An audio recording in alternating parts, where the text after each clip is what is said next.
انا اعطیناک الکوثر، اے نبی ہم نے آپ کو خیر کثیر دی ہے۔ خیر کثیر سے مراد آپ کو جو ہم نے اسلام دیا ہے وہ اتنی بڑی خیر ہے کہ اگر آپ کے کوئی نرینہ اولاد نہیں بھی ہے تو اس کے مقابلے میں اللہ نے آپ کو جو دین دے دیا، اس کی دینی دنیا کی برکتیں بھی حاصل ہوں گی اور آخرت میں بھی۔ تو یہ خیر کثیر کے ہوتے ہوئے اگر آپ کے نرینہ اولاد نہیں ہوتی تو آپ کو غم کرنے کی ضرورت نہیں ہے۔ اور دوسری تفسیر کے مطابق ہم نے آپ کو حوض کوثر دی ہے، تو آپ صلی اللہ علیہ وسلم میدان حشر میں اپنے امتیوں کو پانی پلائیں گے جب لوگ پیاس سے بلک رہے ہوں گے۔ تو یہ آپ کی خصوصیت ہے کہ اس وقت اللہ نے آپ کو ایک نہر آپ کے اختیار میں دی ہوگی جس سے آپ اپنے چاہنے والوں کو پانی پلائیں گے اور پھر ہمیشہ کے لیے ان کی پیاس بجھ جائے گی۔ تو جس کو اتنی بڑی نہر ملی ہو، اتنا اس کو عزت مل رہی ہو آخرت میں، تو اس کو ایسی شخصیت کو کہ اگر نرینہ اولاد نہیں ہوتی تو وہ یہ غم کوئی غم نہیں ہے ان کے لیے۔ تو یہ دو خوشخبریاں دی گئیں، انا اعطیناک الکوثر، اے نبی ہم نے آپ کو کوثر عطا کی ہے۔ اب چونکہ اللہ نے ایک نعمت کی ہے تو اللہ فرما رہے ہیں کہ آپ پر بھی شکر واجب ہے۔ وہ شکر کیا ہے؟ فصلی لربک، آپ اپنے رب کے لیے نماز پڑھیے، ونحر اور قربانی کیجیے۔ دو کام آپ کریں گے، نماز اور قربانی، تو اس کا صلہ اللہ آپ کو کیا عطا فرمائے گا؟ ان شانئک ھو الابتر، آپ کا دشمن آپ کو تانے دے رہا ہے کہ آپ ابتر ہیں، آپ کی نسل ختم ہونے والی ہے، تو ہم آپ کو یہ خوشخبری دے رہے ہیں کہ آپ دین پر مضبوطی سے قائم رہیے، آپ کے دشمن کی نسل ختم ہونے والی ہے۔ تو ان کے جسمانی بیٹے تو ہوں گے، روحانی اولاد نہیں ہوگی ان کے، جس کا نتیجہ یہ نکلے گا کہ ان کے درجنوں بچے ہو کے بھی ان کا نام و نشان مٹ جائے گا۔ باپ دیکھیں، عرب کے بہت اولاد ہوا کرتی تھی، لیکن آج ان عرب کے سرداروں کا نام لینے والا کوئی بھی نہیں ہے۔ نہ ابو جہل کو پوچھا جاتا ہے، نہ ابو لہب کو، نہ عاص بن وائل کو۔ تاریخ میں ان کا تذکرہ ایک برے عنوان سے، برے نام سے کیا جاتا ہے، کوئی ان کو عزت دینے والا نہیں۔ حتیٰ کہ ان کی اولادیں بھی آگے جا کے مسلمان ہو گئیں، انہوں نے بھی اپنے باپ دادا کا ذکر چھوڑ دیا۔ تو یہ اس صورت میں اللہ تعالیٰ کا ارشاد ہے۔ اچھا، اب اس میں جو کچھ علمی باتیں ہیں، نمبر ایک کہ اللہ تعالیٰ نے جب بھی کسی پر کوئی انعام کیا ہو، احسان کیا ہو، تو اللہ تعالیٰ چاہتے ہیں کہ اس کا تم شکر ادا کرو۔ تو اسی وجہ سے آپ صلی اللہ علیہ وسلم کو اس صورت میں خطاب کیا گیا کہ ہم نے آپ کو جب کوثر عطا کی ہے تو آپ اللہ کے بندے ہیں، لہذا آپ پر بھی اللہ کا شکر ادا کرنا واجب ہے۔ پہلی بات تو یہ پتہ چلی۔ دوسری بات یہ پتہ چلی کہ شکر ادا کرنے کا طریقہ ہمیشہ سے وہی ہوگا جو اس صورت میں بیان کیا ہے، ایک نماز اور ایک قربانی۔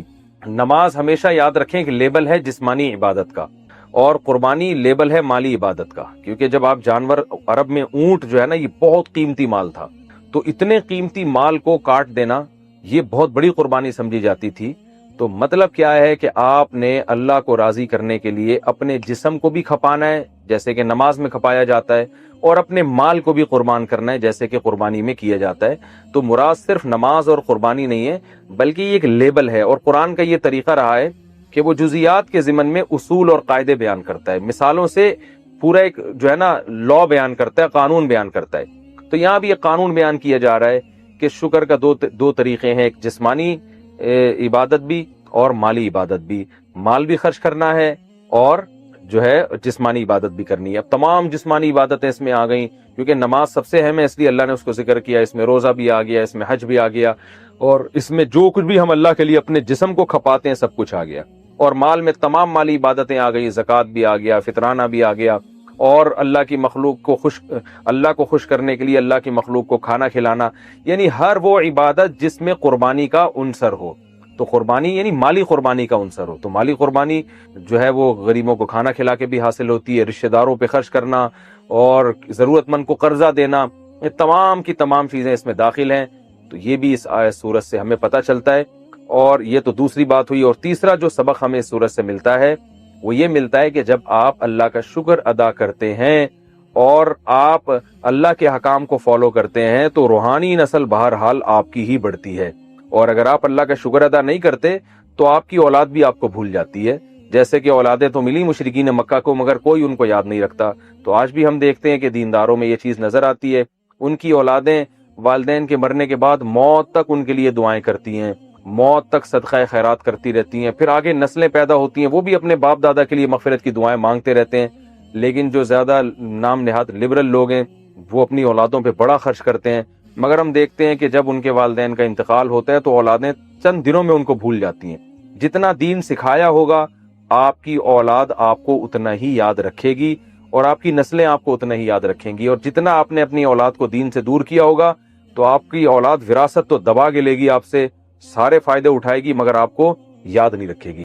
محمد راجہ انڈیا سے، کیا خالہ کے بیٹے کی بیٹی سے شادی جائز ہے؟ جی جائز ہے۔ کیا جنات انسان پر بھی عاشق ہوتے ہیں؟ جی ہوتے ہیں، ہو سکتے ہیں، لیکن لاکھوں میں کروڑوں میں کوئی ایک آدھ واقعہ ہوتا ہے، تو اس لیے امید ہے آپ پر عاشق نہیں ہوں گے۔ منی کے قطرے نکلنے کے دوران جو کپڑے پہنے ہوئے ہوتے ہیں کیا وہ سب ناپاک ہو جاتے ہیں؟ جی ناپاک ہو جاتے ہیں، البتہ ایک آدھ قطرہ اگر لگا ہے تو اس کو دھونا واجب نہیں ہے، تھوڑا وہ پھیل گیا ہے نا ہتھیلی کی گہرائی کے برابر، تو پھر اس کو دھونا بہرحال لازم ہے۔ میری ساس کی بدزبانی کی وجہ سے میری جٹھانی ان سے الگ ہو گئی، تو میں نے اپنے شوہر سے کہا کہ اپنی امی کو اپنے گھر لے آئیں، تو وہ ہمارے گھر آ گئیں۔ میں کینسر کی مریض ہوں اور مجھے کیمو بھی لگی ہوئی ہے، میں سارے کام کرتی ہوں مگر میرا ایک ہاتھ خراب ہو چکا ہے جس کی وجہ سے میں ان کے ہاتھ پاؤں نہیں دبا سکتی، تو وہ میرے شوہر دباتے تھے، مگر وہ میری بیماری کو ناٹک کہتی ہیں اور بہت زیادہ بدزبانی کرتی ہیں، جس کی وجہ سے میں نے اپنے شوہر سے کہہ دیا کہ میں بیماری کے ساتھ یہ ٹارچر اب برداشت نہیں کر سکتی۔ اب وہ گاؤں چلی گئی ہیں، لیکن میرے شوہر کو لگتا ہے کہ وہ ان کی وجہ سے جہنم میں جائیں گے، اور کہتے ہیں کہ اگر تم ایڈجسٹ کرتی تو وہ میرے ساتھ ہی رہتی۔ آپ بتائیں اگر میں غلط ہوں تو اپنی غلطی کی اصلاح کر لوں، جبکہ میں ابھی بھی بیمار ہوں اور انہوں نے مجھے پریشان کیا ہے، اور انہیں جو مجھے پریشان کیا وہ میں تفصیل سے بتا نہیں سکتی۔ جب آپ کا ہاتھ خراب ہو گیا تھا تو کیسے پاؤں دبائے جا سکتے تھے؟ ایسی صورت میں آپ کے شوہر کو آپ کو الزام دینا ٹھیک نہیں ہے۔ تو اب مجھے نہیں پتا کہ کون غلطی پر ہے اس میں، بہرحال بوڑھی ماں کا بڑا احترام ہے۔ اب شوہر ظاہر ہے مرد کے دل میں ایک بال آ جاتا ہے کہ میری ماں اب گاؤں میں رہ رہی ہے، لیکن شوہر کو یہ بھی سمجھنا چاہیے کہ عذر کیا ہے۔ تو اگر بیوی کہہ رہی ہے بھائی میرا ہاتھ خراب ہو گیا، میں اس بڑھاپے میں ان کی خدمت نہیں کر سکتی، نہیں دبا سکتی، اور ساس میری بیماری کو ناٹک کہتی ہیں، بعض ساسیں ہوتی ہیں وہ بہو کا ایک صحیح عذر بھی ماننے کے لیے تیار نہیں ہوتی۔ آپ کو جب پتا تھا کہ ساس بد زبان ہے اور بد زبانی کی وجہ سے جٹھانی الگ ہوئی ہیں، تو آپ کو ضرورت کیا تھی کہ آپ بیل مجھے مار؟ آپ خود مشورہ دے کے اپنی ساس کو اپنے گھر لے آئیں، تو یہ لانے سے پہلے آپ کو سوال پوچھنا چاہیے تھا نا۔ بہرحال میں آپ کے شوہر کو نصیحت ہی کر سکتا ہوں کہ بھائی بیوی اگر بیچاری معذور ہے اور ساس کے تانے بہت زیادہ ہو رہے تھے تو پھر بیوی پہ ظلم نہیں کرنا چاہیے، اماں کی خدمت آپ خود کریں ایسی صورت میں، یا گاؤں میں آپ چلے جائیں کچھ دن اماں کے پاس رہیں، یا فون پہ خیریت معلوم کر لیا کریں۔ بہرحال اماں کو بھی نہیں چھوڑا جا سکتا، بیگم کو بھی نہیں، خود ہی بھگتو۔ اگر کوئی عورت صرف نہاتے وقت اوپر جوڑا باندھے اور نہانے کے بعد اس کو کھول دے تو کیا یہ جائز ہے؟ اگر وہ بہت اچھی طرح عورت نے جوڑا باندھا ہے اور اس کو کھولنا اس کے لیے مشکل ہے تو وہ جوڑے کے بالوں کے اندر پانی پہنچا دے تو یہ کافی ہے، تو پھر وہ بعد میں بھی بے شک کھول لے تو بھی غسل اس کا ہو جائے گا۔ لیکن اس کی یہ غلط چیز ہے نا کہ آپ کو صرف نہانے سے میں بالوں کو گیلا کرنے سے بچنے کے لیے آپ جوڑا باندھ رہے ہیں۔ تو جوڑا تو اس لیے شریعت نے حکم دیا، عورت کو جوڑا باندھ کے غسل کرنے کی اجازت اس لیے دی کہ جوڑے کا کھولنا اور دوبارہ باندھنا بڑا مشکل ہوتا ہے، یہاں تو باندھنا کھولنا بہت آسان ہے عورت کے لیے، تو اس لیے بہرحال یہ ناپسندیدہ عمل ہے، اس کو چاہیے کہ ایک دفعہ پراپر نہا لے اس کے بعد جوڑا باندھ دے۔ گرمی میں 3 دن کی قضا نماز اگر میں 3 دن کی قضا نماز ایک ساتھ پڑھوں تو کیا وطر ہر عشاء کے ساتھ پڑھنے ہوں گے یا ایک ساتھ سارے وطر بھی پڑھ سکتے ہیں؟ جی وطر الگ سے پڑھ سکتے ہیں آپ، عشاء کے ساتھ ضروری نہیں ہے، جو قضا نمازوں کی بات کر رہا ہوں تو ساری عشاء ایک دفعہ نمٹا دیں، پھر سارے وطر ایک دفعہ نمٹا دیں۔ سیف صاحب انڈیا سے، اگر پیسے گر جائیں تو کیا انہیں اٹھا کر چومنا چاہیے؟ نہیں بھائی، بس ایسے ہی رکھ لیں جیب میں۔ اگر لڑکی موبائل پر لڑکے سے کہے کہ اپنا نکاح مجھ سے کر لو اور وہ لڑکی کی طرف سے گواہوں کے سامنے قبول کر لے تو کیا نکاح ہو جائے گا؟ نہیں ہوگا۔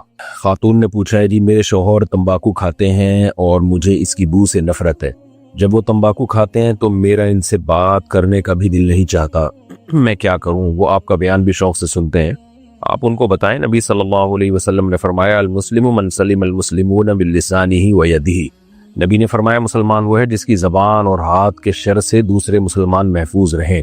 تو یہ اجنبی مسلمانوں کو تکلیف دینا جب اتنا بڑا عذاب ہے تو اپنی زوجہ کو تکلیف دینا تو اور بھی زیادہ بڑا گناہ ہے، تو قطع رحمی میں آتی ہے یہ چیز۔ اور بدبو تو ایک ایسی چیز ہے جس سے نبی صلی اللہ علیہ وسلم بہت شدید نفرت کیا کرتے تھے، تو ہمیں نبی کو فالو کرنے کا حکم ہے، اس سے پتہ چلا ہمیں بھی بدبو سے نفرت ہونی چاہیے۔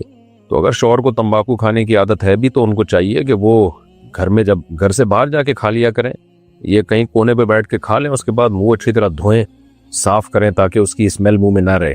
حقیقت یہی ہے کہ جن کو تمباکو کی سے بو سے نفرت ہے وہ بہت زیادہ تمباکو والوں سے ٹینشن میں جاتے ہیں، لیکن تمباکو والے اس چیز کا خیال نہیں کرتے، تو گناہ کی بات ہے، اپنی نیکیاں برباد کرنے کی بات ہے۔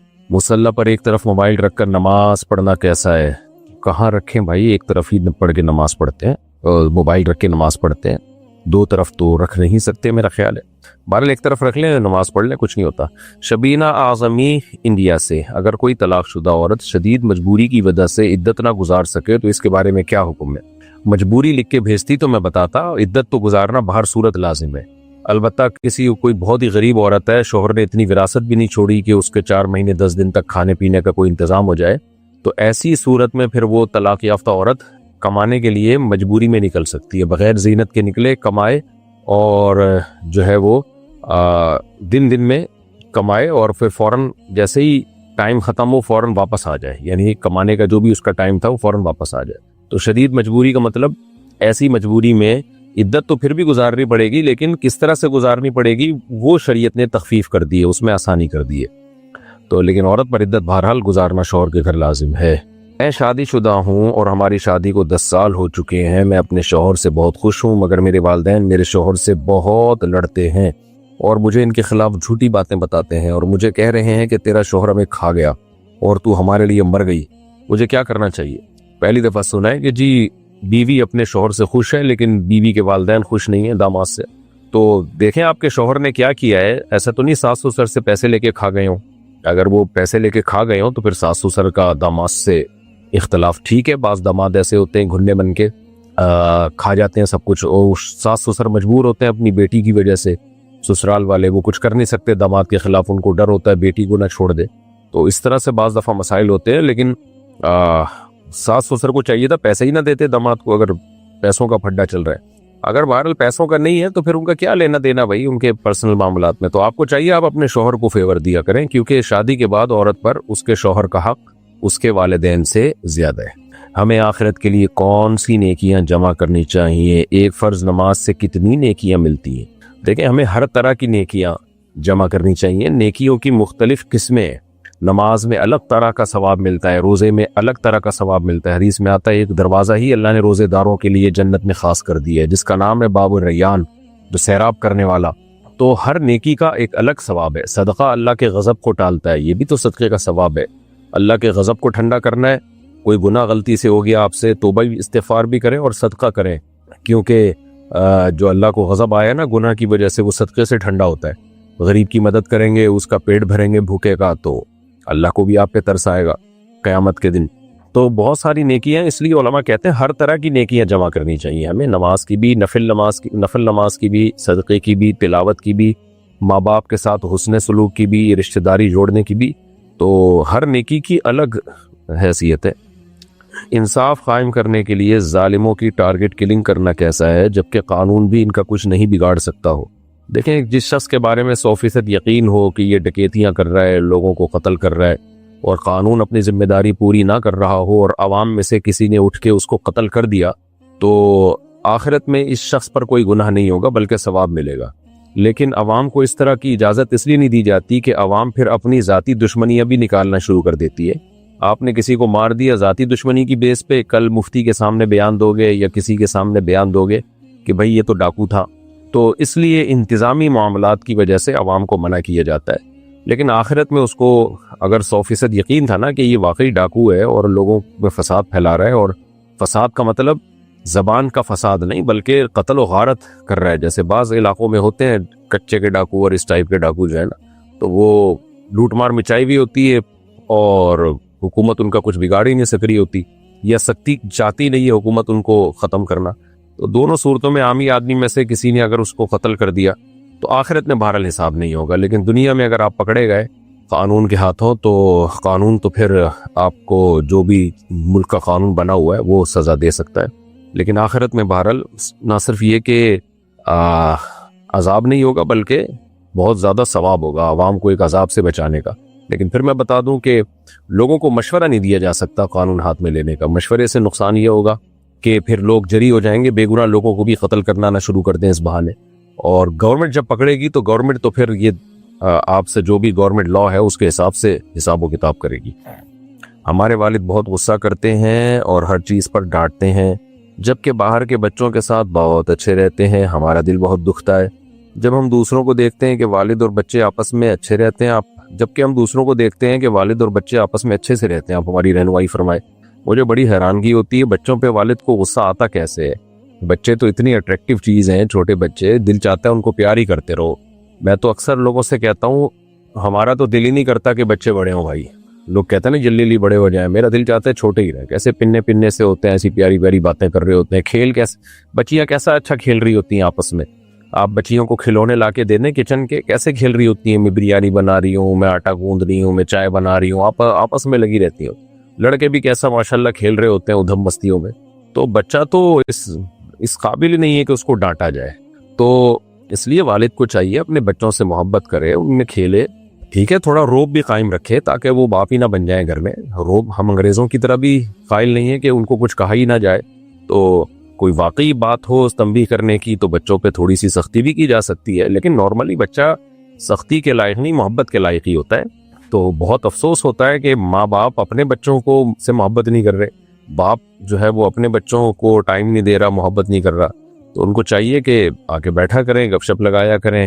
اور ہر وقت اصل میں ہوتا یہ نہیں ہے کہ باپ کو بچوں سے نفرت ہے, کبھی بھی باپ کو بچوں سے نفرت نہیں ہوتی ہو. باپ میں اصل میں تربیت کا غلبہ ہوتا ہے کہ میں نے اپنے بچوں کو بالکل سیدھا چلانا ہے, ٹھیک کرنا ہے. تو یہ بھی محبت ہی ہوتی ہے. لیکن اب اس محبت کی وجہ سے بجائے بچے سدھرنے کے بگڑنا شروع ہو جاتے ہیں, کیونکہ آپ ہر وقت تربیت ہی میں لگے رہتے ہو. تو جب باپ گھر میں آتا ہے نا, اس کو چھوٹی چھوٹی بچوں کی غلطیاں بری لگتی ہیں. اس لیے نہیں کہ اس کو بچوں سے نفرت ہے, اس لیے کہ وہ چاہتا ہے میرے بچے بالکل صراط مستقیم پہ چلیں, بہت ہی خاندانی بچے کہلائیں. تو یہ محبت ہی کی وجہ سے باپ کی خواہش ہوتی ہے. لیکن اب اس محبت میں وہ کیا کرتے ہیں کہ ہر وقت ڈانٹ ڈپٹ, تربیت یوں ایسے نہیں ویسے, ہر وقت الٹ پٹانگ ان کو تانے دینا. تو بچوں میں تھوڑی اتنی سمجھ ہوتی ہے, بچے سمجھتے ہیں ابا ہمارا جو ہے نا وہ ظالم ہے. اس لیے باپ کو چاہیے کہ وہ محبت بھی دے ان کو, کبھی کبھار تنبیہ بھی کرتا رہے. تو یہ جو رویہ ہے کہ گھر میں جب باپ آئے تو بچے کانپنا شروع کر دیں اور بچے چاہیں کہ کاش یہ گھر میں نہ ہی آتے, تو یہ باپ کے ناکام ہونے کی دلیل ہے. تو جو بچے گھر میں ابو کا, ابا کا, پاپا کا, ڈیڈی کا انتظار کرتے ہیں نا کہ آئیں تو ہمیں خوشی ہوگی, اس کا مطلب ابا صحیح چل رہے ہیں. اور جہاں بچے یہ ہو کہ یار ابا کیوں آ رہے ہیں, اس کا مطلب کچھ ابا کا جو ایٹیٹیوڈ ہے بچوں کے ساتھ وہ شاید صحیح نہیں ہے. ہمیں آخرت کے لیے کون سی نیکیاں, اچھا یہ ہو گیا. اگر باپ بہت ماڈرن ہو اور بچوں کو بھی ماڈرن بنانا چاہے تو کیا تب بھی باپ کی مرضی چلے گی؟ اب ماڈرن کا کیا مطلب ہے بھائی؟ اور ماڈرن کا الٹ ہوتا ہے, اپوزٹ ہوتا ہے دیسی پن. اب بچے کیا چڈی بنیان میں گھومنا چاہتے ہیں دیسی پن میں؟ ویسے تو چڈی ماڈرن لوگوں کا ہی لباس ہے. کیا آڑے ترچھے کپڑے پہننا چاہتے ہیں؟ تو ماڈرن کا لفظ مبہم ہے, میں سمجھا نہیں آپ کیا سوال پوچھنا چاہتے ہیں. بہرحال اگر شریعت کے خلاف باپ چاہتا ہے کہ بچے چلیں تو پھر بچوں پر باپ کی اطاعت لازم نہیں ہے. باقی ماڈرنزم, اسلام ماڈرنزم کے خلاف نہیں ہے, خوب سمجھ لیں. تو ہمارے ہاں یہ بڑا مسئلہ ہے کہ چند روایتی چیزوں کو ہم نے اسلام سمجھ لیا. وہ تو نبی کا کلچر تھا, نبی صلی اللہ علیہ وسلم کے دور کا. کلچر ہمیشہ چینج ہوتا رہتا ہے, تو ہر دور کا کلچر ایک الگ ہوتا ہے, ڈریسنگ میں بھی اور باقی لائف اسٹائل میں بھی. تو ہاں ابا جو ہے شریعت کے خلاف کسی بات کا حکم نہ دیں, تو وہ آپ سوال لکھ کے بھیجیں گے کہ ابا آپ کو کیا حکم دیتے ہیں, وہ میں پھر بتاؤں گا کہ ابا کی چلے گی کہ نہیں چلے گی. ہمارے ہاں اولاد نہیں ہو رہی, ایک لڑکا ہوا تھا جس کی 25 دن میں وفات ہو گئی, اس کے بعد ایک مرتبہ مس کیریج ہو گیا, رہنمائی فرمائے. دیکھیں ایسا بہت شادی شدہ جوڑوں کے ساتھ ہوتا ہے, 4-5 دفعہ مس کیریج ہوتا ہے, پھر بھی اولاد ہو جاتی ہے. تو آپ ڈاکٹر سے رابطہ کریں, یہ تو شرعی مسائل بتانے کا چینل ہے نا, میڈیکل ٹپس دینے کا تو نہیں ہے. یہ ڈاکٹروں سے, آپ جو گائنی کی ڈاکٹرز ہیں وہ اکثر اس میں اچھا گائیڈ کر دیتی ہیں, تو وہ آپ کو بتائیں گی. یا کوئی طبیبہ ہو لیکن بہت ماہر طبیبہ سے مراد جو حکیم ہوتے ہیں نا, لیکن اس میں کوئی ماہر ہو. اس میں حکیموں میں ڈرامے بازیاں بہت ہو گئی ہیں, فراڈی پن بہت آ گیا ہے, تو کوئی واقعی ہو تو اس سے علاج کرائیں. یہ کیونکہ یہ پرانی بیماری ہے. جو بیماریاں بہت پرانی اور صدیوں سے چلی آ رہی ہیں نا, تو ماہر حکیم بھی اس کا اچھا علاج کر لیتے ہیں, کیونکہ یہ چیز تجربے سے ہو چکی ہے نا. وہ بہت پرانی, جو صدیوں پرانی بیماریاں چلی آ رہی ہیں, تو حکیموں کے بھی اس میں بہت تجربے ہو چکے ہیں. لیکن صحیح حکیم ہونا چاہیے. میں نے دیکھے بعض پیشنٹ ایسے تھے جو میڈیکل جو ڈاکٹرز ہیں ان کا علاج نہیں کر پائے, تو حکیم نے علاج کر دیا. لیکن میں پھر بتا رہا ہوں کہ میرے کہنے پہ کسی حکیم کے پاس نہ چلے جائیں. حکیموں میں 2 نمبریاں بہت زیادہ ہیں, پھیکو بہت ہیں اس میں, یوٹیوب پہ بھی بھرے ہوئے ہیں. کو ماہر ہو, ایکسپرٹ ہو, تو اب ماہر ایکسپرٹ کا کیسے پتہ چلے گا؟ وہ ظاہر ہے اس نے کہاں سے پڑھا ہے اور یہ سب چیزیں, وہ خود آپ تحقیق کریں. لیکن جب تک یہ نہیں, تو یہ جو گائنی کی ڈاکٹرز ہیں ان میں بھی بات ایکسپرٹ ہوتی ہیں, ان سے آپ علاج کرائیں. میں بھی دعا کرتا ہوں اللہ آپ کو نیک صالح اولاد عطا فرمائے. کیا میں زکوٰۃ بہن کو دے سکتا ہوں؟ اس کے ایک مدرسہ کی تعمیر ہو رہی ہے۔ دیکھیں مدرسے کی تعمیر میں زکوٰۃ استعمال نہیں ہو سکتی۔ ہاں بہن کو آپ مالک بنا سکتے ہیں اگر وہ غریب ہے، پھر وہ جو چاہے کرے۔ ہماری ایک پھپھو کی بیٹی جو کہ بیوہ ہے، جب بھی ہمارے گھر آتی ہیں تو مجھ پر اور میرے بچوں پر کچھ پڑھ کر پھونک مارتی ہیں۔ میں انہیں دیکھ لیتی ہوں مگر کچھ نہیں کہہ سکتی، کیونکہ ان کی ایک بہن میری بھابھی اور ایک میری جیٹھانی ہے۔ کیا ان کی پھونک سے میرے یا میرے بچوں کو کوئی نقصان پہنچ سکتا ہے؟ یقیناً پہنچ سکتا ہے، اگر آپ کو یہ وہم ہو گیا کہ ان کی پھونک سے کوئی نقصان پہنچ سکتا ہے۔ اور اگر آپ کو وہم نہیں ہے اور آپ کو یقین ہے کہ وہی ہوگا جو اللہ چاہے گا، تو ان کو کہیں کہ جتنی پھونکیں ہیں ساری ادھر ہی آ کے ختم کر دیں، اور ہو سکتا ہے اسی سے آپ کی جو پھپھو کی بیٹی ہے نا، شاید ان کی پھونک ہی نکل جائے، کیونکہ اتنی پھونکیں ماریں گی تو وہ دیکھیں نا، شف سرکار کی بیچارے کی اقرار الحسن نے پھونک نکالنے کی کافی کوشش کی ہے اور لینے کے دینے پڑ گئے ان کو، شف سرکار کو۔ تو پھپھی سے بولیں کہ بھائی نہیں مارا کریں، کیا فضول حرکتیں آ کے پھونکیں مارنا شروع کر دینا، اور وہم بھی ہو رہا ہے۔ لیکن بہرحال آپ یہ یقین کر لیں کہ یہ جتنی مرضی پھونکیں مار لیں، میرے بچوں کو اس سے انشاءاللہ کوئی نقصان نہیں ہوگا، تو پھر پھونکیں مارنے دیں۔ لیکن ہے یہ معیوب حرکت پھونکیں مارنا۔ کبھی کبھار رقیہ کے طور پر کسی کو دم کر دینا وہ تو ٹھیک ہے، سنت سے ثابت ہے، ایسے آتے ہی پھونکے، گندی ہوا تو جا رہی ہے نا کم از کم ان کے پھیپڑوں میں بچوں کے۔ حافظ ارقم دیرو، کیا عورتیں گھر میں جمع ہو کر عید کی نماز ادا کر سکتی ہیں؟ نہیں جی، عید کی نماز کراؤڈ میں ہوتی ہے، تو جہاں سب مسلمان عید کی نماز پڑھتے ہیں کھلے میدان میں، تو وہاں مکمل پردے کی پابندی کے ساتھ بعض علماء کہتے ہیں جانے کی اجازت ہے، اور بعض منع کرتے ہیں کہ ٹھیک ہے حدیث میں ترغیب تو ہے عید کی نماز میں شرکت کی، لیکن جن پردے کی پابندیوں کے ساتھ اجازت ہے، آج کل خواتین وہ پردے کی وہ پابندی کرتی نہیں ہے۔ بال غیر مسلم ممالک میں تو عید کی نماز میں خواتین کو بہرحال شرکت کرنی چاہیے، اسلام سے ان کا تاکہ رشتہ مضبوط رہے، لیکن وہ عید کی نماز جہاں ہو رہی ہے وہاں جانا پڑے گا، اپنے گھر میں اخمل طریقے سے نہیں ہو سکتی۔ فری لانسنگ کے کر کے پیسے کمانا جائز ہے یا ناجائز؟ جائز ہے بالکل۔ آپ کسی کو کوئی سروس دے رہے ہیں، اس کے بدلے میں پیسے لے رہے ہیں، تو سروس اگر وہ جائز سروس ہے تو پیسے لینا بھی جائز ہے۔ کپڑوں پر پرفیوم لگا کر نماز پڑھ سکتے ہیں؟ جی بالکل پڑھ سکتے ہیں۔ فہد صاحب بحرین سے پوچھتے ہیں، جب میں اپنے سسرال جاتا ہوں تو میری ساس مجھ سے گلے ملتی ہے تو میرے لیے شہوت کنٹرول کرنا بہت مشکل ہوتا ہے، برائے مہربانی رہنمائی فرمائیں، اور یہ بھی بتائیں کہ ساس کو کس طرح ہاتھ لگانے سے نکاح ٹوٹ جاتا ہے۔ دیکھو، ساس کو سختی سے منع کر دیں کہ گلے نہ ملیں داماد سے، بالکل ناجائز عمل ہے، اور ساس سے کہیں بس میرے سر پہ ایسے ہاتھ رکھ دیا کریں، آپ جائیں ساس کے سامنے سر یوں کریں اور اس سر پہ ہاتھ رکھ کے پیار کر دیں بس، کیونکہ ساس اور داماد میں اگر تھوڑا سا بھی کوئی ریلیشن ہو جائے نا، سیکشول ریلیشن ہو جائے، تو وہ بیوی آپ کی ہمیشہ کے لیے حرام ہو جائے گی۔ لیکن آپ وہم نہ کریں، ابھی حرام نہیں ہوئی ہے، کیونکہ جب بھی یہ مسئلہ بتاؤ وہمیوں کی ایک لمبی لائن لگ جاتی ہے کہ میرے سے تو اس دن ساس نے ہاتھ ملایا تھا، تم میرے دل میں یہ خیال، تو چھوڑ دیں، ابھی کچھ بھی نہیں ہوا آپ کو، وہم ہے آپ کو، لیکن آئندہ آپ احتیاط کریں، کبھی بھی ساس سے اس طرح مصافحہ نہ کریں، اور گلے ملنا تو یہ تو ویسے بھی بے شرمی کی بات ہے، تو جو ہے حیا کے خلاف ہے۔ تو ساس اگرچہ محرم ہے، لیکن اس محرم ہونے کا یہ مطلب نہیں ہے کہ وہ اتنا فری ہو جائے۔ جب بہن بھائی بھی تو جوان جب ہو جائیں تو محرم ہی ہے نا، لیکن وہ تھوڑی گلے ملتے ہیں، اور ملنا بھی نہیں چاہیے ان کو۔ یہ ہمارے یہاں لبرل لوگوں نے نا کر کے براڈ مائنڈڈ بن کے سارا سسٹم کا ہی بیڑا غرق کر دیا۔ حیا اور پاک دامنی کا پورا نظام جو گوروں کا ہوا ہے نا، وہی چاہتے ہیں کہ ہماری قوم بھی اسی ڈگر پہ چلے، اور جیسے وہاں تمیز ہی ختم ہو گئی ہے تو یہاں بھی ہو جائے، تو اس لیے بالکل جائز نہیں ہے۔ اس میں کوئی کسی کی انسلٹ کی پرواہ نہ کریں، آرام سے ایک دفعہ بتا دیں ساس کو کہ بھئی ہمارا یہ کلچر نہیں، ہمارے یہاں اس کو برا سمجھا جاتا، آپ میری ماں ہیں اور میں ماں سمجھتا ہوں آپ کو۔ ان کو نہیں بول دینا کہ شہوت کنٹرول کرنا مشکل ہو جاتا ہے، وہ بہت ہی بےہودہ حرکت ہوگی، ان کو بولیں آپ میری ماں ہیں۔ لیکن ہم نے علماء سے سنا ہے کہ بھئی ساس سے جو ہے بس سر پہ ہاتھ رکھوایا کریں، اس کے علاوہ جو ہے جسم کہیں بھی۔ اسی طرح داماد اور سسر بھی، بہو اور سسر بھی ایسا ہی ہے، بعض سسر بہوؤں کو گلے لگا رہے ہوتے ہیں، چھوڑو یار یہ بری حرکت ہے، آپ کچھ جو ہے وہ تھوڑا سا حیا سے کام لو، تو اپنے سوسائٹی میں اس کو فروغ دیں کہ بھئی سسر جو ہے بہو کو ہاتھ نہیں لگائے گا، سر پہ ہاتھ رکھے گا بہو کے، بس اس سے زیادہ فری ہونے کی اجازت نہیں ہے۔ ہم تو کہتے ہیں کہ جب بیٹی جوان ہو جائے نا اور باپ بھی جوان ہو تو کیا ضرورت ہے بیٹی کو گلے لگانے کی، اگرچہ وہ تقدس ہوتا ہے بیٹی کا، الحمدللہ ہماری سوسائٹی میں خیر غالب ہے، لیکن بھئی بس بیٹی کو زیادہ اس کا سر یہاں رکھ لیا بیٹی کا، ایسے جھپیاں پا کے گلے مل رہے ہیں گدھے گھوڑوں کی، تو پاگلوں والی حرکت ہے، شرم آتی ہے دیکھ کے ان کو۔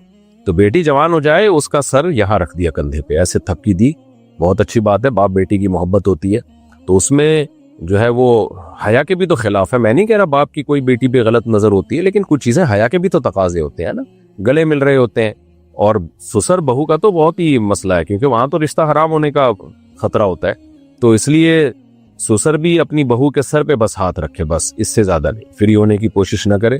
بعض جب میں کالز اٹھایا کرتا تھا, ابھی تو بہت کم لوگوں کے فون اٹھاتا ہوں, وہاں بھی بعض بہوؤں کی یہ شکایت آتی تھی کہ ہمارے جو سسر ہے نا, ہمیں وہ ہینڈ شیک کرتے ہیں اور جو ہے وہ معانقہ کرتے ہیں, ہمیں خود بہت برا لگتا ہے. تو انہوں نے مجھے ترغیب دی, کئی خواتین کی اس طرح کمپلینز آئیں کہ آپ اس پر بیان کرو کہ یہ سسر جو ہے نا یہ حرکتیں نہ کریں. ہم تو منع نہیں کر سکتے کہ وہ بے ادبی سمجھی جاتی ہے خاندان کے بزرگوں کی, تو اس لیے یہ غلط عمل ہے. عبدالعلیم صاحب دہلی سے پوچھتے ہیں چلنے کا سنت طریقہ کیا ہے اور کس کس طرح چلنا چاہیے؟ بھائی صاحب, ہر آدمی کی اپنی ایک نیچرل چال ہوتی ہے, اس کو چینج کریں گے تو کوا چلا ہنس کی چال اور اپنی بھی بھول گیا والا ہو جائے گا. نیچرل چال ہوتی ہے ہر ایک کی اپنی. البتہ تکبر سے نہ چلیں, سینہ اکھاڑ کے یوں جیسے پتہ نہیں کوئی پھڈا کرنے جا رہا ہے. بعض لوگوں کے سینہ آٹومیٹیکلی تھوڑا سا ابھرا ہوا ہوتا ہے, وہ ایک الگ بات ہے, لیکن بعض لوگوں کی عادت ہوتی ہے اکڑ کے چلنے کی. تو اکڑ کے مت چلیں, نارمل وے میں چلیں, بہت تیز بھی نہ چلیں کہ تھک جائیں بلا وجہ. ایک تو ہے نا ایکسرسائز کی نیت سے چل رہے ہیں, وہ ایک الگ بات ہے. نارملی جب آپ چلیں وقصد فی مشی, قرآن کہہ رہا ہے اپنی چال میں میانہ روی اختیار کرو. تو بلا وجہ اپنے آپ کو ٹینشن میں ڈال کے بہت تیز چلنا یہ بھی ٹھیک عمل نہیں ہے. سستوں کی طرح آہستہ چلنا, حضرت عمر نے کسی کو دیکھا بہت خرامہ چل رہا ہے, حضرت عمر نے اس کو تنبیہ کی کہ بھائی نارمل چلو, ایسے کیوں چل رہے ہو جیسے, یعنی مفہوم بیان کر رہا ہوں, ایسے کیوں چل جیسے کوئی بیمار چل رہا ہوتا ہے. تو آپ کی چال سے دیکھنے سے یہ بھی نہ لگے کہ کوئی بیمار جا رہا ہے, یہ بھی نہ لگے کہ کوئی اس سے قرضہ لے کے بھاگا ہوا ہے اور یہ اس کے پیچھے جا رہا ہے. تو نارمل چال میں چلنا چاہیے اور نیچرل جو اللہ نے آپ کو دی ہے. بعض لوگوں کی چال نیچرلی تیز ہوتی ہے, تو وہ تیز نہیں ہے, وہ دوسروں کو تیز لگتی ہے, وہ ان کے لیے وہی میانہ روی والی چال ہوتی ہے.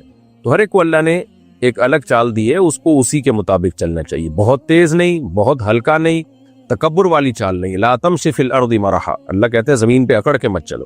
تو روز 5 سورہ پڑھنا کیسا ہے؟ ٹھیک ہے, ویسے روز قرآن کی تلاوت کریں, الحمد سے لے کے سورہ ناس تک ایک پارہ پڑھ لیا کریں 30 دنوں میں. ایک پارہ نہیں ہوتا آدھا پڑھ لیں تاکہ 2 مہینے میں قرآن ختم ہو. وہ بھی نہیں ہوتا ایک پاؤ پڑھ لیں تاکہ 4 مہینے میں قرآن ختم ہو. تو یہ جو لوگوں نے مخصوص صورتیں بنا لی ہیں کہ فلاں دن یہ صورت فلاں دن یہ, اس سے بہتر یہی ہے کہ پورا قرآن پڑھا کریں, پورا قرآن ختم کیا کریں. لڈو میں ڈائس یعنی چھلکا استعمال ہوتا ہے, اور میری پتہ نہیں چھکا استعمال ہوتا ہے, یہ کیا ہے؟ اور میری معلومات کے مطابق حدیث میں, اچھا لڈو کہہ رہا ہوں میں, لڈو میں ڈائس یعنی چھکا استعمال ہوتا ہے. میری معلومات کے مطابق حدیث میں ڈائس والے کھیلوں کی ممانعت آئی ہے. اگر میری معلومات غلط ہے تو تصحیح فرما دے. دیکھیں نبی صلی اللہ علیہ وسلم سے جو اس طرح کے کھیلوں کی ممانعت آئی ہے, تو مجھے ان حدیثوں کی پوری تحقیق تو نہیں ہے کہ صحیح حدیثیں ہیں ضعیف حدیثیں, لیکن ایک کامن اصول فقہا نے بیان کیا قرآن و سنت کو سامنے رکھ کر کہ وہ کھیل جن میں آپ کا دماغ استعمال ہوتا ہے, دماغ تھکتا ہے, وہ جائز نہیں ہے. جیسے شطرنج ہے, اس میں آپ کا دماغ استعمال ہوتا ہے, وہ اس لیے جائز نہیں ہے کہ والذین هم عن اللغو معرضون, لغویات سے ہمیں بچنے کا حکم ہے. لغویات اس کام کو کہتے ہیں جس میں نہ دین کا فائدہ نہ آخرت کا فائدہ. تو کھیل کا تو بنیادی مقصد ہوتا ہے دماغ کو تفریح دینا. تبھی حدیث میں آتا ہے کل لہو باطل, ہر کھیل باطل ہے سوائے 3 کھیلوں کے. وہ 3 کھیل وہی ہیں جن میں دماغ فریش ہوتا ہے آپ کا, اس کے سوسائٹی پہ کوئی اچھے اثرات مرتب ہوتے ہیں. تو شطرنج کھیلنے میں کوئی اچھے اثرات مرتب نہیں ہوتے. آپ کو چاہیے تھا آپ کھیل کود کے دماغ کو فریش کرتے, پھر دماغ مفید کاموں میں استعمال کرتے. آپ نے دماغ ہی بیکار کام میں کھپا دیا, تو اب بچے گا کیا آپ کے پاس؟ تو کھیل کا تو مقصد ہے تاکہ آپ کھیلوں کو کھیلیں اور تاکہ دماغ فریش ہو اور دماغ کو مفید کاموں میں خرچ کریں. دماغ ہی کو آپ نے اس میں خرچ کر دیا تو پھر وہ دماغ تو کسی کام کا رہا نہیں. تو اس وجہ سے بھی شطرنج جو ہے نا ناجائز ہے. البتہ ان لوگوں کے لیے شطرنج کھیلنے کی گنجائش ہے جن کو دشمن کی چالیں سیکھنی ہو, جیسے فوج کے کوئی بڑے لوگ ہوتے ہیں. تو امام شافعی سے منقول ہے کہ جو جنگی چالیں سیکھنے کے لیے شطرنج کھیلے گا, جنگی کمانڈر ہے, تاکہ اس کو دشمن کی چالیں, اس کا دماغ کھل جائے اور دشمن کی چالیں سمجھنا اس کو آ جائیں. تو اگر کوئی سمجھتا ہے کہ یہ اس کھیل میں اس کو یہ فائدہ ہوگا تو پھر اس کے لیے جائز ہے. تو لڈو میں چونکہ دماغ فریش ہی ہوتا ہے, دماغ تھکتا نہیں ہے, تو اس لیے لڈو اس اصول کے مطابق جائز ہے, چاہے اس میں چھکا بھی کیوں نہ ہو, اس سے کوئی فرق نہیں پڑتا. چھکا تو وہاں سے ایک آلہ ہے, 4 آ رہا ہے, 3 آ رہا ہے, 6 آ رہا ہے, تو اس میں کوئی دماغ آپ کا تھکتا نہیں ہے, بلکہ آپ تھوڑا سا فریش ہو جاتے ہیں. خاص طور پہ گھر میں بیوی بچوں کے ساتھ کھیلیں گے تو شاید اس بہانے تعلقات بھی اچھے ہو جائیں. ہماری بہن شادی سے منع کر رہی ہے, آگے بھی شادی کا ارادہ نہیں ہے, اور ہمارے ابو کی ریٹائرمنٹ کی عمر قریب ہے, ہم کیا کریں؟ بہن کو سمجھائیں, کیونکہ یہ لڑکیاں حماقت اور بیوقوفی میں شادی سے منع کرتی ہیں، بعد میں جب دھکے کھاتی ہیں نا، رلتی ہیں، ان کی عزتوں سے کھیلا جاتا ہے اور بڑھاپا آنے لگتا ہے، تنہائیوں کا شکار ہوتی ہیں، بھائی اپنی زندگیوں میں مشغول ہوتے ہیں اپنی بیویوں کے ساتھ، تو پھر یہ بہت بڑی ٹینشن بنتی ہے سوسائٹی کے لیے، اور پھر یہ رشتے کشکول لے کے تلاش کرتی ہیں، ملتے نہیں ہیں ان کو رشتے۔ تو اس لیے میں آپ کی سسٹر کو، آپ کی بہن کو اپنی بہن سمجھ کے نصیحت کروں گا، وصیت کروں گا کہ یہ ڈھیٹ پنا آپ چھوڑ دیں، اپنے پر، اپنے ماں باپ پر، اپنے بھائیوں پر رحم کریں آپ، کیونکہ بعد میں پھر انہوں نے ہی سنبھالنا ہوتا ہے۔ یہ جو لبرل لوگوں نے کہا دیا نا جاب کریں، یہ حل نہیں ہے، یہ فطرت نہیں ہے۔ بہت ساری جاب کرنے والی خواتین بھی ہم نے دیکھی ہیں، زندگی رل جاتی ہیں، بڑے بڑے عہدوں پر ہوتی ہیں، بہت پیسہ کمایا، لیکن بڑھاپے میں رل جاتی ہے ان کی زندگی، کوئی پوچھنے والا نہیں ہوتا، منہ سے رال ٹپک رہی ہوتی ہے، کوئی صاف کرنے والا نہیں ہوتا، اور احساس کمتری میں، تنہائی میں الگ جاتی ہے۔ اس سے وہ غریب خاتون اچھی ہے جس کے بیٹے بیٹیاں ہوں اور وہ اپنے بچوں میں لائف کو اس غربت میں بھی انجوائے کر رہی ہوتی ہے زیادہ۔ تو یہ جو ہے نا انسان کی فطرت ہے کہ اس کو افراد چاہیے، تو اللہ تعالیٰ نے عورت کو افراد کیسے دی؟ ان کی اولاد کی صورت میں، تو اس لیے نکاح کر رہے ہیں، ان کو میں بھی نصیحت کرتا ہوں، آپ بھی سمجھائیں، اور کوئی اچھا رشتہ بھی تلاش کریں۔ ہو سکتا ہے آڑے ترچے آ رہے ہوں اس لیے نہیں کر رہی ہوں، بعض دفعہ رشتے ہی آڑے ترچے ہوتے ہیں، وہ کہتی ہے اس سے تو میں ایسے ہی ٹھیک ہوں بغیر شادی کے، کوئی اچھا رشتہ تلاش کر لیں ان کے لیے، لیکن ان کو فورس کریں، فورس کا مطلب مینٹلی ان کو فورس کریں، یہ نہیں کہ آپ کو مار دھاڑ شروع کر دیں، ان کو سمجھائیں بٹھا کے۔ میرے اکاؤنٹ میں سود کی رقم آ گئی ہے اور میں اسے استعمال نہیں کرنا چاہتی، تو میں اسے صدقہ کروں گی یا خیرات؟ آپ اسے نکال کے بلا ثواب، یعنی بلا نیت ثواب کی نیت کے بغیر آپ اس کو صدقہ کر دیں، رکھے نہیں اکاؤنٹ میں۔ ہمارا کام یہ ہے کہ ہمیں یہ بتانا ہوتا ہے کہ اسٹاک مارکیٹ میں شیئر کب اوپر جائیں گے اور کب نیچے، اس کام کی کمائی حلال ہے جی۔ سندل صابن پر ہاتھی کی تصویر بنی ہوئی ہوتی ہے، اس کا استعمال جائز ہے؟ نہیں جائز ہے۔ صابن پہ جب تصویر بنی ہوتی ہے تو استعمال سے وہ تصویر ختم ہو جاتی ہے، ویسے صابن کا استعمال تو کریں تاکہ وہ تصویر ختم ہو۔ خیر یہ تو میں ایک ویسی بات کر رہا ہوں، تو تصویر جب موضع اہانت میں ہو نا، اہانت کا مطلب ہوتا ہے کہ وہ تعظیم نہیں ہو رہی اس کی، تو پھر اس تصویر میں تخفیف ہے شریعت میں، یعنی اس کے حکام وہ اس طرح نہیں ہے، جیسے دیوار پہ جو جاندار کی چیزوں کی تصویریں لٹکی ہوئی ہوتی ہے نا، ان کی حیثیت الگ ہے۔ تو صابن پہ تصویر ہے تو کوئی حرج نہیں ہے اس کے استعمال کرنے میں، البتہ اس تصویر کو بنانے والی کمپنی کو چاہیے کہ نہ بنائے تصویر سازی بہرحال ناجائز حرام ہے۔ بلال منیار انڈیا، اللہ میاں کہنا کیسا ہے؟ کہ ٹھیک ہے بھئی، اللہ کے ساتھ جب میاں کی نسبت کی جاتی ہے تو اس سے اللہ کی تعظیم مراد ہوتی ہے، کوئی حرج نہیں ہے اس میں۔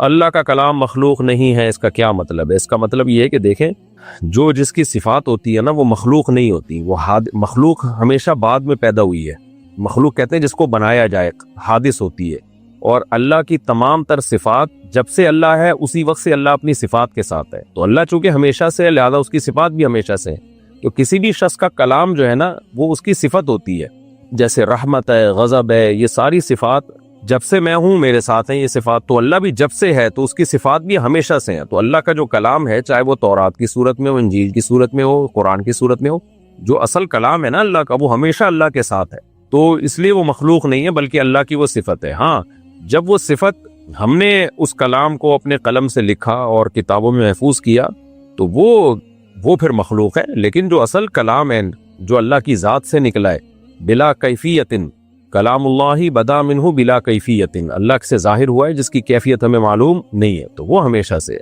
آپ کو ان پیچیدہ عقیدوں میں جانے کی ضرورت نہیں ہے، انسان کے بچے بن کے جیسے چل رہے ہیں نارمل لائف گزاریں، کچھ چیزیں علماء کے لیے رکھا کریں، عوام کو اتنی زیادہ ڈیپ میں نہیں جانا چاہیے، بیسک جو بنیادی عقائد ہیں بس ان کی طرف توجہ دیں، آمنت باللہ وملائکتہ وکتبہ ورسلہ والیوم الآخر والقدر خیرہ وشرہ من اللہ تعالی والبعث بعد الموت، یہ بیسک عقیدے، ان کو فوکس کریں۔